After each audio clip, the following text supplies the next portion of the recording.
Coucou, bienvenue à Parole autochtone, ici c'est Mélissa Mollin-Dupuis. Cette semaine, je pense que je suis comme beaucoup de gens, les deux yeux tournés à l'extérieur du pays, à l'extérieur justement des relations qui existent entre les Canadiens et les communautés autochtones.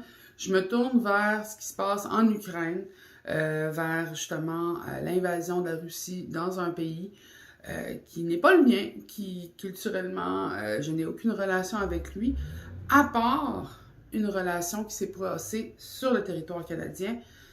C'est pour ça qu'aujourd'hui, je voulais partager l'histoire un peu du Cocum Scarf, qui est une histoire qui est un peu, je dirais, partagée par beaucoup de Premières Nations au Canada, parce que le Cocum Scarf est souvent un cocum pour grand-maman, scarf pour le foulard.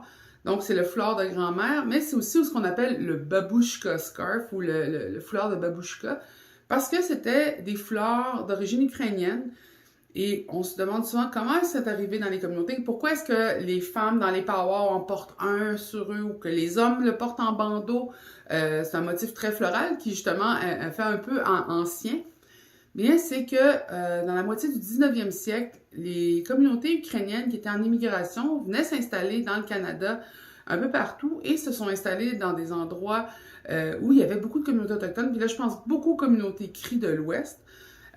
En s'installant sur ces territoires-là, ils ont créé des relations justement avec les Premières Nations qui étaient présentes et par les échanges, par les amitiés, justement, les tissus qui sont arrivés dans les communautés dans l'Ouest ont vraiment été inspirés par les gens qui les apportaient. Il ne faut pas oublier, nous autres, on était cuir et perlage, mais le tissu est devenu de plus en plus utilisé. Et quand je veux montrer justement un peu l'histoire de l'immigration qui existe à travers le Canada, ben, je dis, regardez les tissus. Les tissus, ça est venu avec les personnes, donc on a adopté les tissus selon les relations qu'on a bâties. Chez les Inuits, par exemple, nous, c'est le plaid écossais, donc une grande vague d'immigration écossaise qui est venue chez nous, mais aussi irlandaise, parce qu'on peut voir aussi tous les petits motifs fleuris qui venaient avec les dames irlandaises. Il ne faut pas oublier que c'était les femmes qui choisissaient beaucoup les tissus que les autres femmes allaient choisir. Donc, les femmes étaient souvent au poste de traite, la femme du monsieur qui allait être justement à la tête du poste de traite, ben, c'est elle qui choisissait les tissus. D'ailleurs, beaucoup de nos tissus aussi sont inspirés ou ont été pris de ce qui était venu avec, par exemple, les agents de la GRC, je pense aux costumes traditionnels Inuits. C'était vraiment une manière de voir qui vivait avec qui sur le territoire. Eh bien, le foulard ukrainien représente justement cette relation-là. Et en ce moment, vu l'attaque qui est vécue par la nation ukrainienne sur son territoire, il y a beaucoup de communautés autochtones, beaucoup de personnes dans la communauté veulent faire ressortir l'histoire derrière le foulard, le Cocum Scarf, pour parler justement de ce qui a été bâti et de la solidarité. Parce qu'il faut se rendre compte qu'on porte le Cocum Scarf beaucoup en respect des aînés, des ancêtres. Ça représente la grand-mère qui est un rôle extrêmement important chez nous. Donc, en pensant à tous ceux qui vont être affectés directement et sans avoir eu aucun plan de décision.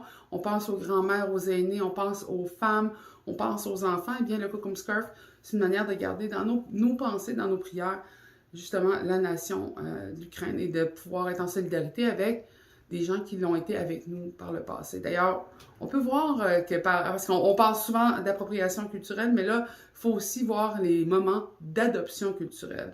Et c'est là où on parle de canot, kayak, raquettes, mais nous, c'était les tissus. Ça a été les objets décoratifs, le floral.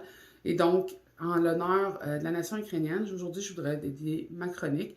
J'aimerais aussi inviter tous ceux qui voient venir justement l'impact que des conflits mondiaux vont avoir sur non seulement la visibilité des enjeux autochtones sur le cycle médiatique, mais aussi comment on va avoir besoin de plus en plus de ressources et que ces ressources-là se trouvent souvent sur des territoires autochtones. Est-ce que la pression qui vient d'un conflit européen va avoir des impacts sur justement la relation canadienne avec les communautés autochtones? Ça va être à voir. Donc, n'hésitez pas à envoyer des questions, n'hésitez pas non plus à nous envoyer des pistes, des angles que vous voyez venir, vous, sur les enjeux autochtones liés justement au conflit européen. Alors, je vais vous souhaiter une très belle semaine. Je vais rester en pensée, en prière avec les gens qui souffrent présentement en Ukraine et je pense que ça va être un moment où on va se réveiller beaucoup à ce qui se passe autour de nous et des fois même très loin de nous, mais quand même plus proche qu'on le pense. Je vous souhaite une belle semaine.